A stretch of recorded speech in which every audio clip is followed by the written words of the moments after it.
के लेक्चर में चलो टेक्स्ट बुक की थ्योरी हम रीड करते हैं, ओके। और होमवर्क में ये थ्योरी आपको टोटल 3 टाइम्स लिखनी है, मैं जो भी यहाँ पे बोल रहा हूँ वो। In class 11 unit 8 we had studied about the construction and the functioning of the Daniell cell. So the Daniell cell, this reaction will proceed into the Daniell cell. Here zinc strip is taken into the solution of salt of Zn, and the copper strip, it is dipped into the solution of salt of copper. To electrical energy to has an electrical potential equal to 1.1 volt. तो आपको पता है ना यहाँ पे potential कितना है, 1.1 volt है. When concentration of Zn2 plus and Cu2 plus ions is unity means 1 molar, then it is such device is known as galvanic cell or the voltaic cell, means standard cell. If an external opposite potential is applied, मतलब इसको हम बाहर से potential apply करते हैं. Actually यहाँ पे तो पोटेंशियल अपने आप जनरेट होता है. जिंक और कॉपर दोनों में से ज़्यादा रिएक्टिव कौन है, जिंक है. So zinc releases electron and copper will gain the electron.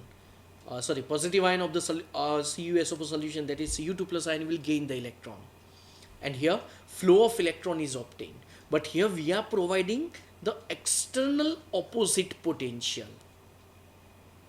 So at that time, see what happens. It is applied in galvanic cell and increased slowly. We find the reaction continues to take place till the opposing voltage reaches the value 1.1 volt. तो मतलब जब तक 1.1 volt नहीं देते हैं तब तक ये रिएक्शन होती रहती है. When the reaction stops altogether and no current flows through the cell, मतलब जब 1.1 पे पहुंच जाता है तब यहाँ पे सेल रिएक्शन स्टॉप हो जाती है.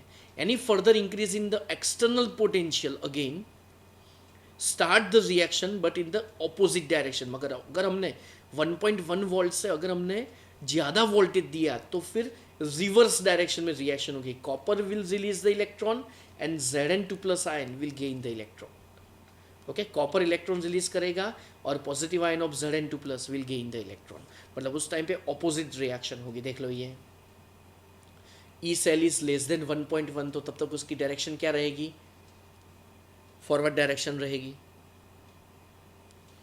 Okay, similarly E external exact 1.1 volt, at the time no current will flow. तो देखो यहाँ पे लिखा है, तो ई एक्सटर्नल लेस देन 1.1, तो क्या होगा कि electrons flow from the Zn rod to the copper rod, hence the current flows from copper to Zn. Zn dissolves at anode and the copper deposits at cathode. Okay, here when E external is exact 1.1 volt, then see what happens. No flow of the electrons or current, no chemical reaction will occur. If E external is greater than 1.1, at that time reaction will proceed in backward direction, क्योंकि यहाँ पे जितना potential, जितनी अपने आप reaction हो रही थी, हम उससे ज़्यादा वोल्टेज अप्लाई कर रहे हैं, तो फिर उस टाइम पे रिएक्शन रिवर्स होगी. So electrons flow from Zn to Cu to Zn, and the current flows from Zn to Cu.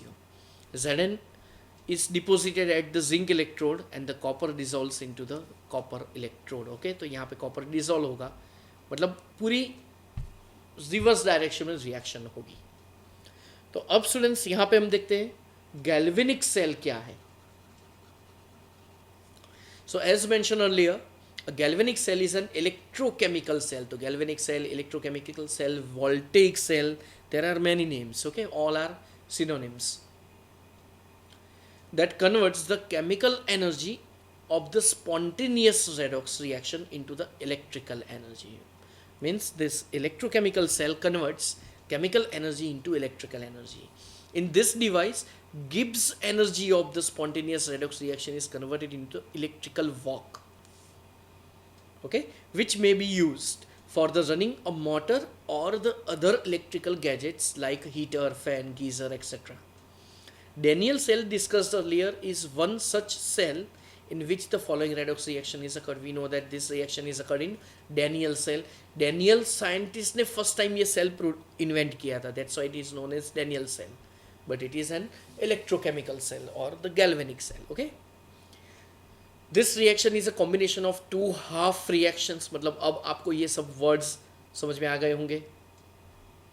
Okay, whose addition gives the overall cell reaction. Cu2 plus 2 electrons gives Cu solid, and Zn solid gives Zn2 plus 2 electrons. So these reactions occur in the two different portions of the Daniell cell. And the reduction half reaction occurs on the copper electrode, while the oxidation half reaction occurs on the zinc electrode. And these two portions of the cell are also called half cells or the redox couples. And the copper electrode may be called the reduction half cell, and the zinc electrode is known as oxidation half cell. Now we can construct the innumerable number of the galvanic cells on the pattern of Daniell cell. मतलब Daniell ने जैसे find out किया था, वैसे हम बहुत सारे sales बना सकते हैं. कोई भी any strip is taken into its the positive ion salt, okay, and then two half cells are generated and both are attached to give the complete cell.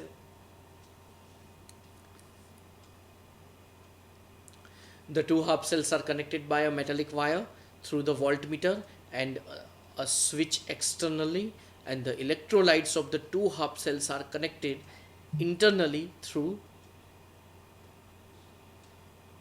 a salt bridge. Salt bridge पता है ना?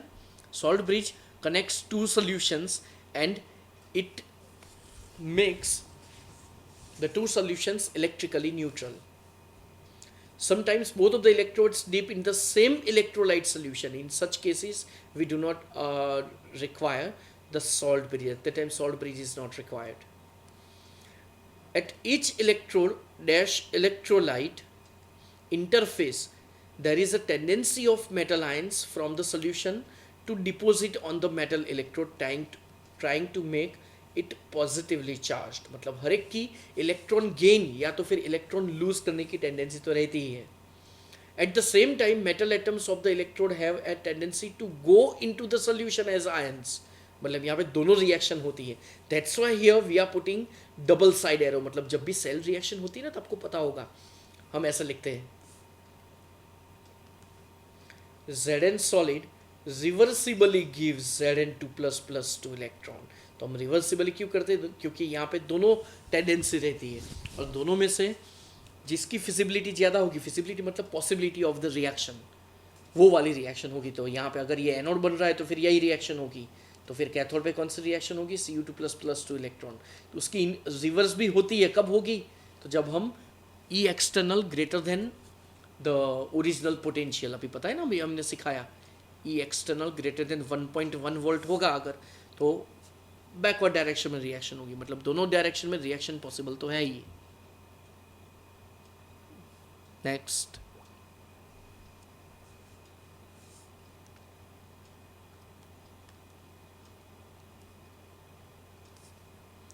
अब देखो.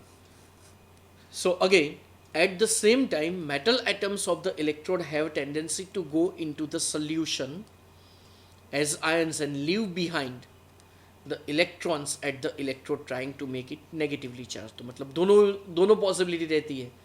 Positively charge बनने की भी possibility रहती है और नेगेटिव चार्ज बनने की पॉसिबिलिटी रहती है. ओके, दोनों पॉसिबिलिटी यहाँ पे रहती है.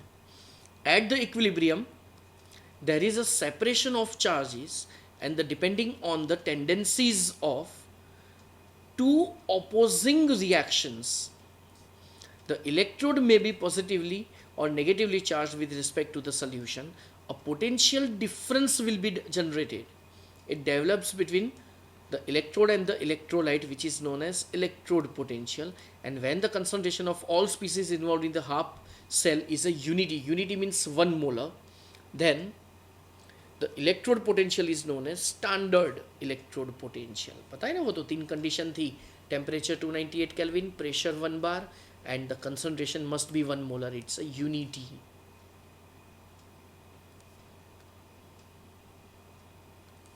Next, according to the IUPAC convention, the standard reduction potentials are now known as the standard electrode potential.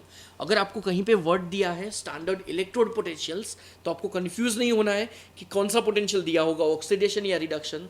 तो whenever you are given the standard electrode potential, it means it is reduction potential. It means it is reduction potential. Okay, ये आपको याद रखना है. तो जब भी standard electrode potential, that is the reduction potentials. In a galvanic cell, the half cell in which the oxidation takes place is known as an anode and negative potential with respect to the solution, and the other half cell is known as cathode. It has a positive potential. मतलब sign पता है ना, anode की negative, cathode positive. Thus there exists a potential difference between two electrodes, and as soon as the switch is into the position, the electrons flow from the negative electrode to the positive electrode, and the direction of the current flow is opposite to that of the electron flow. मतलब electron flow की जो भी direction होगी उससे reverse direction में reaction होगी. The potential difference between the two electrodes of the galvanic cell is known as cell potential, and it is measured in volts. And the cell potential is the difference between the electrode potentials, that is the reduction potentials of the cathode and anode. तो मतलब formula पता है ना, E cell equals Ez minus E left. It is known as the cell electromotive force, that is EMF of the cell when no current is drawn through the cell. It is now an accepted convention that we keep the anode on left hand side. मतलब generally we are indicating the anode at left hand side and cathode at right hand side while representing the galvanic cell. And the galvanic cell is generally represented by putting a vertical line between the metal and the electrolyte solution. Okay, इसकी बात हो रही है, symbolic representation. Putting a double vertical line between the two electrodes connected by a salt bridge. Under this convention, the EMF of the cell is positive and is given by the potential of the half cell on the right hand side minus left hand side. Okay, suppose यहाँ पे ये cell reaction दी है, तो देखो इसकी anodic reaction Cu solid gives Cu2++ 2 electron. Cathodic reaction होगी 2Ag++ 2 electron gives 2Ag. Okay, symbolic representation ये रहा, देख लो. ई सेल ये भी लिख सकते हैं और ये भी लिख सकते हैं, E0 Ag+Ag minus E0 Cu2+/Cu. Okay students, तो चलो टेक्स्ट बुक में ये जो इम्पोर्टेंट थियोरी थी वो हमने रीड कर ली. ओके, तो अब यहाँ पे आपको एग्जाम्पल 1.12 सॉरी एग्जाम्पल 3.12 होमवर्क में इतना आपको कंप्लीट करना है. देख लो,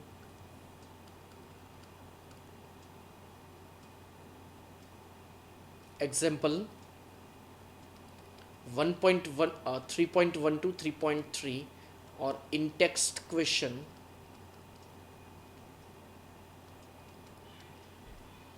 3.12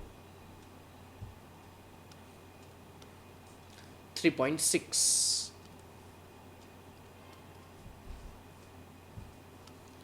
ओके, और अब एक्सरसाइज की बारी.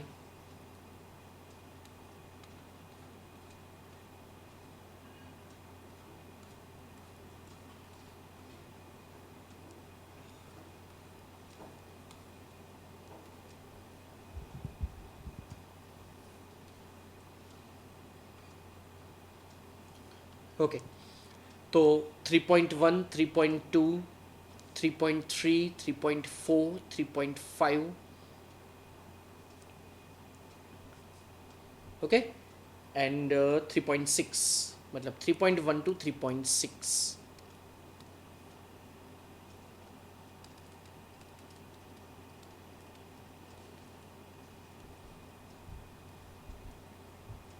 तो इतना आपको कंप्लीट करना है.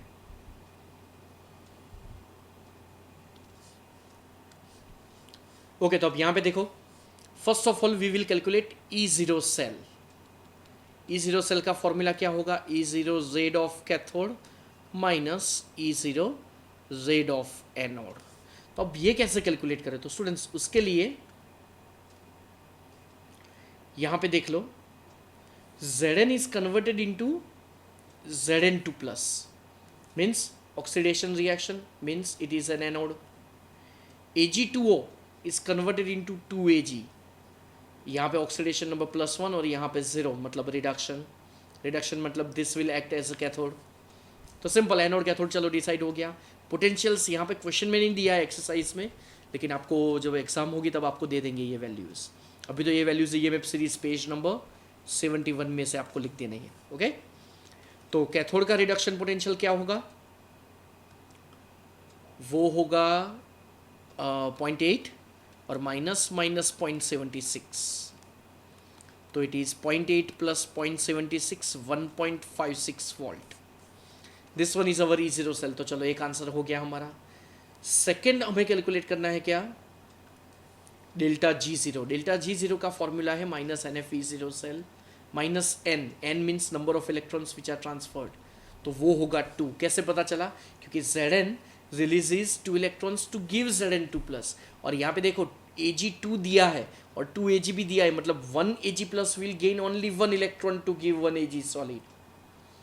So this reaction is multiplied by 2. That means number of electrons which are transferred will be 2 into 96500 into 1.56. Okay? अब multiplication करो चलो. 2 into 96500 multiplied by 1.56. तो हमारा आंसर आया 301080. तो माइनस 301080 दिस मच जूल. चलो 1000 से डिवाइड करो तो 301.08 kilo joule. Okay, so this is our answer.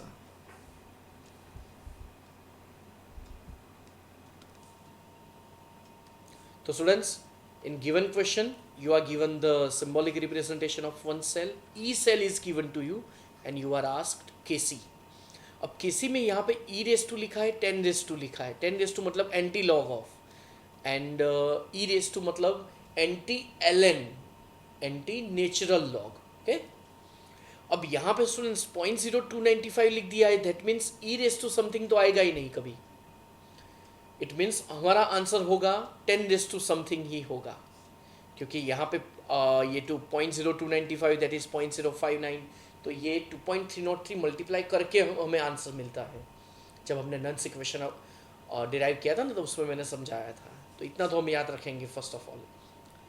Next thing, यहाँ पे सेल रिएक्शन होगी Zn solid gives Zn2 plus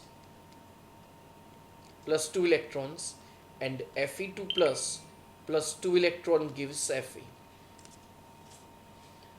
okay, next.